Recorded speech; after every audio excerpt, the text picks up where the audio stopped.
Hola, soy David Nieto Sandoval, director del Máster de Proyectos de Hidrógeno Verde de la Universidad Isabel I, y vamos a comenzar la ponencia de sostenibilidad de la descarbonización. Antes de nada, me gustaría presentaros a Estructuralia, que desde 2001 es una escuela online de posgrados especializada en las áreas de ingeniería, infraestructura, energía, edificación y nuevas tecnologías, que, junto con acuerdos con prestigiosas universidades, han formado a más de 150.000 alumnos a nivel internacional de más de 300 empresas y es la organización en la que también formo parte como director del máster que os acabo de comentar. Soy un profesional con más de 12 años de experiencia vinculado a empresas del sector privado, tanto públicas como privadas, también a nivel individual, desarrollando proyectos en el sector ingenieril, de temas de infraestructuras, de energías, de movilidad con combustibles alternativos. A nivel de titulación, soy ingeniero técnico industrial, ingeniero industrial, director del máster en proyectos de hidrógeno verde de la Universidad Isabel I, también director de otras maestrías en TEC Universidad Tecnológica en materias de energía, ambientales y de digitalización. También profesor homologado por la Escuela de Organización Industrial, la EOI, en las áreas de industria, emprendimiento, nuevas tecnologías, innovación tecnológica, trainer de un proyecto europeo llamado Induce. Y bueno, con todo ello, pues me considero un profesional bastante polivalente, tanto en el área de la docencia como de la ingeniería. En esta ponencia vamos a desgranar, vamos a profundizar sobre 5 puntos fundamentales en torno a la descarbonización y en torno a la sostenibilidad que conlleva. En un principio hablaremos de la necesidad de descarbonización, el por qué es necesario descarbonizarnos. En segundo, cuantificaremos la energía, cuánto consumimos. Hay que saber de dónde estamos para saber cómo podemos llegar. Luego también conoceremos o profundizaremos sobre el contexto de cómo producimos toda la energía que demanda a nivel mundial. Nos preguntaremos, en un cuarto punto, si existen límites a toda esta hipótesis que estamos planteando. Y por último, nos asentaremos sobre la sostenibilidad. Pensaremos en los impactos que suponen el hecho de la descarbonización a nivel global. ¿Por qué nos tenemos que descarbonizar? Bien, tenemos registros fósiles de la concentración de CO2 desde hace 800.000 años. Aquí podemos ver en la gráfica que tenemos a la izquierda cómo bueno, pues, ha habido a lo largo de la historia una serie de ciclos, pero cómo a partir de 1950, con la industrialización, la concentración de CO2 ha sufrido un aumento exponencial. Y eso se debe principalmente a la actividad como seres humanos y el impacto que estamos teniendo sobre la Tierra. Entonces, al final, eso es algo que bueno, se ha venido demostrando y por eso a nivel internacional se ha fijado un objetivo que en 2050 debemos de conseguir una neutralidad en carbono. Este objetivo, salvo China, que lo espera conseguir en 2060. Entonces hay un consenso internacional en el que el objetivo es muy ambicioso y, bueno, por lo menos existe ese consenso.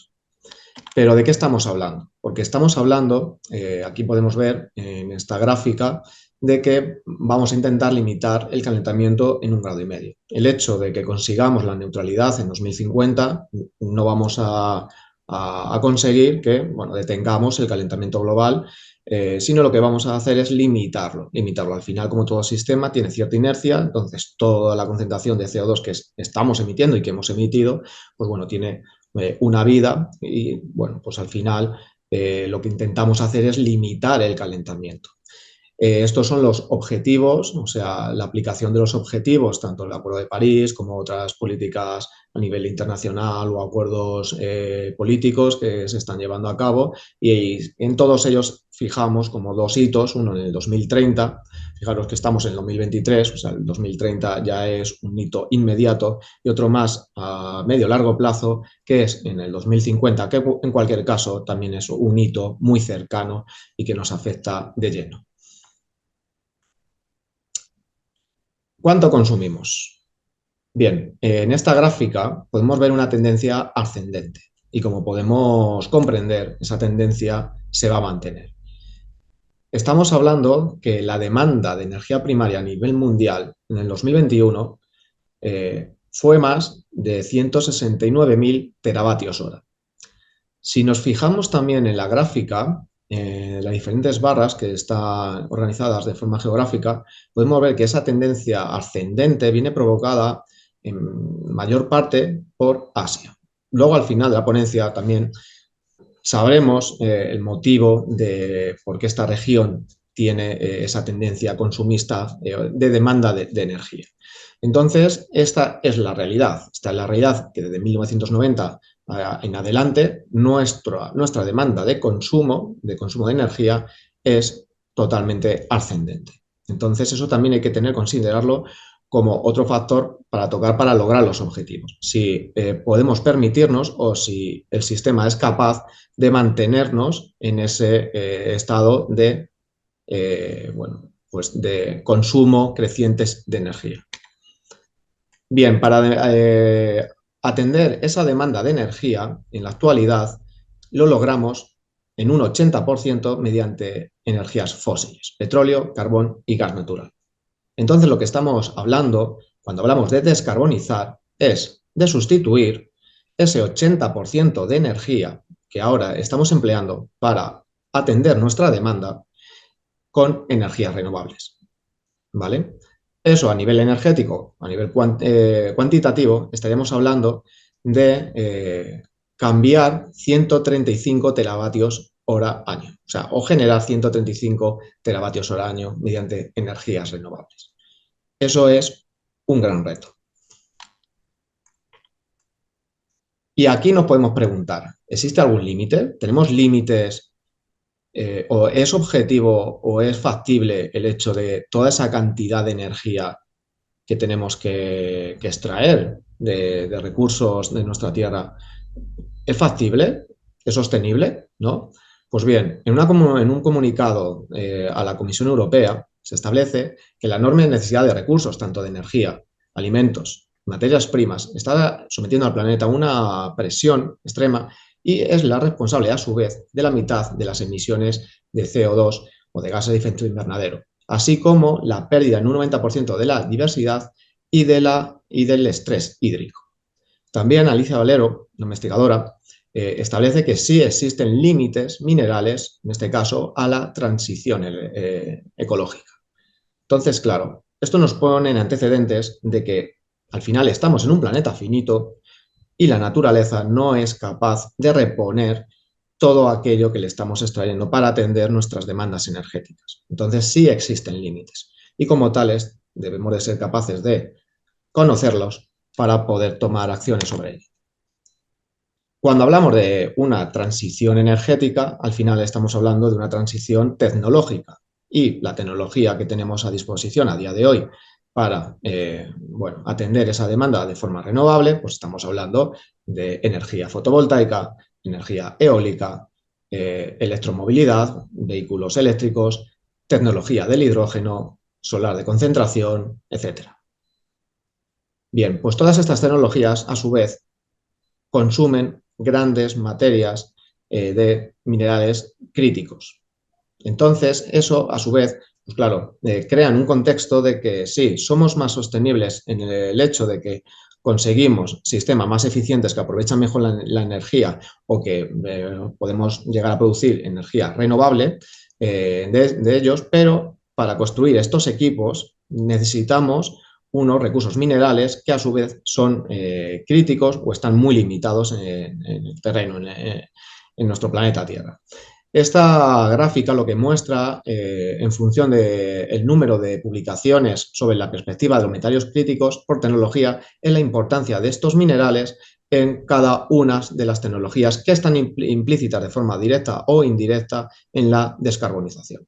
Entonces, si nos tenemos que descarbonizar, necesariamente tenemos que depender de estos minerales y necesariamente tendremos que conocer la disponibilidad de estos minerales a lo largo del tiempo. En esta gráfica, en la izquierda, es muy gráfica, podemos observar que, claro, las tecnologías anteriores utilizaban muy pocas materias primas. Pues un molino de viento, un molino hidráulico, pues al final recurría a piedras, a hierro, a madera para desarrollar sus mecanismos. Luego vino la revolución industrial, la máquina de vapor, ya se empezaron a utilizar otros minerales, más hierro, el tema de los vehículos con los catalizadores, más elementos, y ya en esta nueva etapa de digitalización y de descarbonización, pues ya la tabla periódica de todos los elementos los utilizamos casi al completo. Entonces, claro, al final, para producir un panel fotovoltaico, un vehículo eléctrico o un simple dispositivo móvil, un smartphone, pues necesitamos de la disponibilidad de estos minerales. Claro, como esto va a ser necesario para poder llegar a descarbonizar, al final eso que va a repercutir, pues en el aumento, como es lógico, de la demanda de estos ciertos elementos, pues cobalto, níquel, galio, todos estos elementos al final, si nos hemos fijado el objetivo de en 2050 descarbonizarnos, esto es la demanda de estos recursos minerales van a aumentar de forma exponencial, que es lo que muestra las gráficas de la derecha. Pero es más, una mina, a la vez que se va extrayendo, va bajando la concentración de este mineral. Entonces, ¿qué es lo que pasa? Que cada vez que estamos extrayendo más mineral de esta mina, la concentración es menor y cuesta más el hecho de producir el mismo mineral. Entonces, esto al final lo que vamos a tener es un pico de disponibilidad de recursos minerales máximo. En esta gráfica muestra cuál es ese pico suponiendo las hipótesis más optimistas de recursos disponibles de este mineral con las tecnologías ya no solo actuales, sino con posibles tecnologías futuras que sean capaces de extraerlo en ese momento. Entonces podemos ver que hay un abanico entre el 2100 y el año 2200, que nos puede parecer muy lejano, pero es que estamos hablando de 2 generaciones. ¿De acuerdo? Entonces, para mí no me parece tan largo esta hipótesis, suponiendo, repito, que esto es el estado más optimista que nos podemos encontrar. Si nos llevamos para un caso muy, bueno, muy simple, ¿no? El caso del litio, podemos ver que las reservas actuales están en torno a unos 31 millones de toneladas y su pico máximo de extracción o de producción estamos hablando del 2032. Si a estas reservas que tenemos actualmente le sumamos las reservas de los puntos que sabemos que existen y que pueden ser aprovechadas, ese pico lo trasladamos al 2037. Si en vez de las reservas entendemos o tomamos los recursos disponibles, nos vamos a 71 millones de toneladas y, bueno, ya nos movemos al 40. Si duplicamos, o sea, si decimos, además de todos los recursos previsibles que existen en el planeta de litio, pues venga, yo lo voy a duplicar. Y si además, si fuéramos capaces de extraer todo el litio que contiene el océano, que es 5.000 veces más que la superficie terrestre, pues nos moveríamos al 2078, el pico máximo. Al final nos estamos moviendo en 50 años de 2032 a 2078 solamente en el litio. Claro, esto hay que tomarlo con perspectiva. Nos queremos descarbonizar. El pico es 2050, ¿vale? Pero toda esta demanda de tecnología va a suponer una demanda de recursos y eso lo tenemos que atender. ¿Las minas actuales son capaces de atender esa demanda? Esa es la pregunta que yo me hago y que no lo veo claro con estos límites o estas proyecciones que se están lanzando. Porque hablamos de sostenibilidad. Y como os había dicho al principio, quedaros con el número de los 135 teravatios hora que tenemos que producir con energías renovables, ¿vale? Y que son el 80% de lo que ahora dedicamos con energías fósiles, que son los que provocan los gases de efecto invernadero. Pues bien, para producir esa energía con fotovoltaica, pues tenemos que montar o instalar 1,6 millones de kilómetros cuadrados, que eso viene siendo un 84% de la superficie de todo México. Si lo hacemos con hidrógeno, si toda esta energía la producimos o la almacenamos con hidrógeno, estamos hablando de 135.000 millones de toneladas de hidrógeno, que si fuéramos capaces de almacenar todo este hidrógeno a una presión de 700 bares, ocuparían el volumen de 6 veces el cometa Halley. Y si vamos a producir esta energía de forma renovable mediante parques eólicos offshore, estaríamos hablando de que tendríamos que instalar 270, casi 271 millones de molinos, lo que ocuparía a nivel de superficie 3/4 partes de los océanos del mundo. Esto es simplemente plantearlo es claramente una locura. Pero esto no hay que tomarlo solamente en el contexto técnico, sino en el contexto también económico. Y es que a nivel mundial, o sea, el mundo se debe a sí mismo 3,5 veces su Producto Interior Bruto a nivel mundial. Eso lo comenta Marc Vidal, que es un economista, pero bueno, en diferentes foros y fuentes lo podéis comprobar como el nivel de deuda del mundo está en torno a un 350%. Si lo trasladamos, estas inversiones, si fueran creíbles o factibles el ejecutar estas instalaciones a día de hoy, ¿cuánto costarían realizarlas? Pues bien, el llenar el 84% de México con paneles fotovoltaicos vendría a costar unos 13 trillones de unidades económicas. No me voy a centrar si es dólares o euros, da igual, en este contexto. Eso supone alrededor de 77 veces el coste del Apolo 13. Si lo queremos hacer con hidrógeno, 100 trillones, que supone unas 1.167 veces el Producto Interior Bruto mundial. Y si nos vamos a producirlo mediante eólica, ya, bueno, casi 9.000 trillones. Bien, ¿esto significa que no podemos descarbonizarlos? ¿Vale? Bien, pues todo depende de cómo lo enfoquemos el problema. Tenemos unos recursos y lo tenemos que entregar, ¿vale? Entonces hay una serie de riesgos que hay que evaluar a la hora de la descarbonización, porque no todo es, en el slide anterior, lo vuelvo a poner, esto es un punto muy gordo para poneros en contexto de la complejidad que tiene el hecho de llegar al 2050 para descarbonizarse, ¿de acuerdo? Entonces, claro, esto hay que analizarlo desde un punto multivariable, donde entra en juego el medio ambiente, por supuesto, pero también aspectos sociales y también aspectos de gobernanza. ¿Por qué digo esto? Porque no es solamente producir esa cantidad de energía. Esa energía al final la tienes que hacer llegar a donde está la demanda. Y aquí se están llegando a producir y se están llegando a generar o a hablar conceptos como la colonización energética, en el sentido de que, vale, como hemos puesto antes, pues bueno, si cubrimos el 84% de México de placas fotovoltaicas, resolvemos el problema, ¿no? Pero no lo resolvemos. Realmente no lo resolvemos por el impacto, por supuesto, ambiental, social y todo lo que conlleva, ¿vale?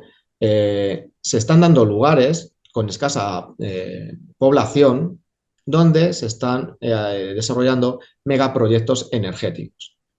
Entonces, al final, eso es un contexto donde, claro, se está aprovechando ciertas coyunturas sociales donde no tienen mucha presión, bueno, burocrática, social, y se están desarrollando muchas infraestructuras energéticas para, o con el contexto de la descarbonización, pero el hecho de generar esa infraestructura en ese punto quizás no sea la mejor solución, porque luego esa energía que se está produciendo la tienes que llevar a otro punto que es donde realmente requiere la energía.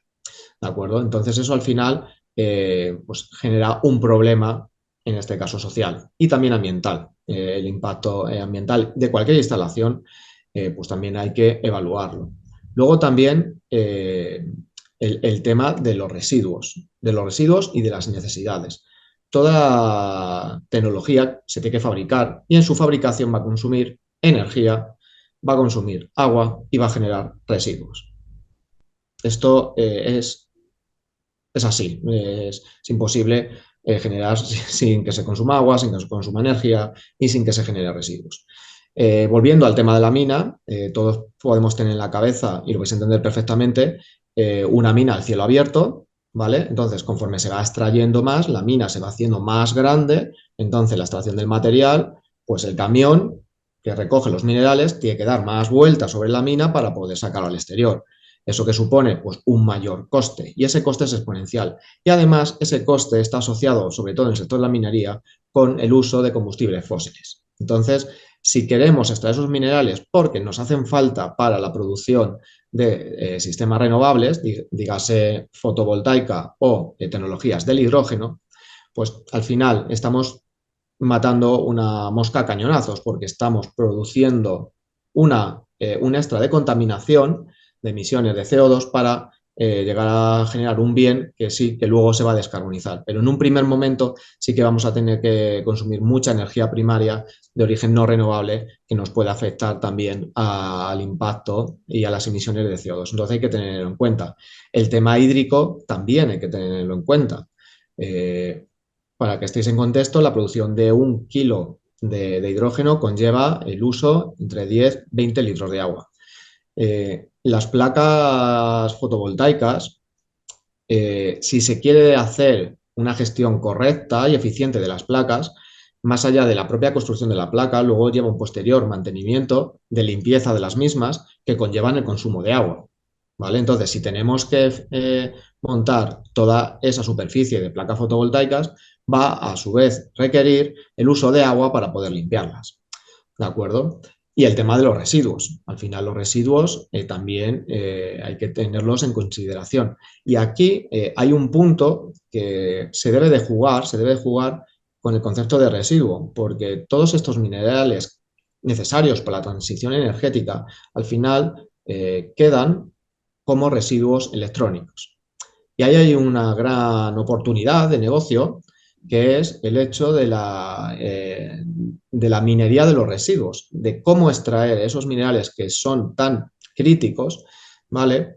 Para poder recircularlos en el sistema y producir nuevos bienes sin tener que extraerlos de las minas. Eso es un punto que hay que estudiar, hay que profundizar y hay que hacer hincapié porque al final nos damos cuenta que los recursos minerales de la Tierra no van a ser capaces de atender sobre todo la demanda. No es que no exista en totalidad ese mineral o esos recursos en la Tierra, sino que a la velocidad con la que ahora nosotros, la humanidad, se quiere descarbonizar, no va a poder atender esa demanda a un precio asequible. Al final, aquí tenemos que casar precio y tecnología.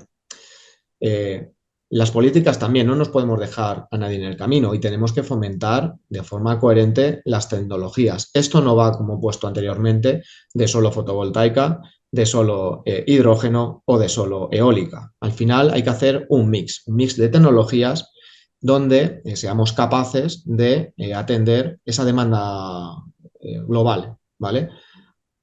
Actuar en local para conseguir acciones globales. Esa es la idea que hay que llevar a cabo o aplicarla al campo de la descarbonización para que realmente sea sostenible.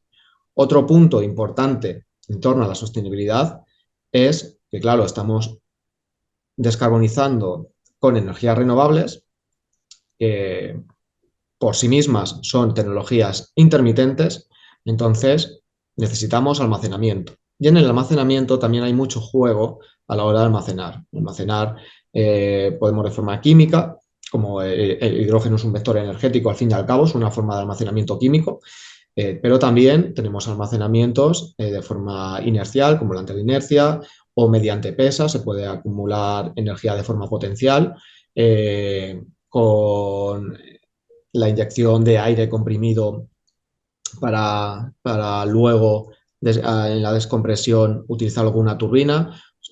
Hay también un gran campo en ese camino. Entonces, ¿es posible la sostenibilidad en la descarbonización? Sí es posible. Afortunadamente sí es posible siempre y cuando sepamos cuáles son nuestros límites. Eso es la idea fundamental que quiero trasladar. O sea, sabiendo cuáles son nuestros límites, los límites del planeta y los límites de nuestras tecnologías actuales, podemos establecer, mediante un contexto ambiental, de gobierno y social, podemos establecer unas líneas creíbles a corto plazo para que se pueda materializar y llegar al 2050. No podemos decir que tenemos que cambiar todo el parque de vehículos o que tenemos que prohibir los motores de combustión, porque quizás esa no sea la vía. Quizás los motores de combustión haya que mantenerlos, pero el combustible que se les echa, en vez de ser derivado del petróleo, pues que sean hidrocarburos de síntesis, que mediante la captura de CO2 del ambiente y mediante la síntesis con hidrógeno, que a su vez pueda ser producido mediante energías renovables, pues bueno, desarrollar combustibles de síntesis. De esta forma, por un lado, mantenemos una industria que ya es existente y por otro, esa industria, los recursos minerales que necesitan van a ser inferiores que seguramente desarrollar toda o cambiar toda la tecnología a vehículos de hidrógeno. ¿De acuerdo? Vale, por mi parte, poco más os quería comentar y bueno, dar gracias a Structuralia y también dar gracias a la organización por pues bueno, la creación de este evento y dejar compartir mis inquietudes con todos vosotros. Quedo a vuestra disposición para lo que queráis. Muchas gracias.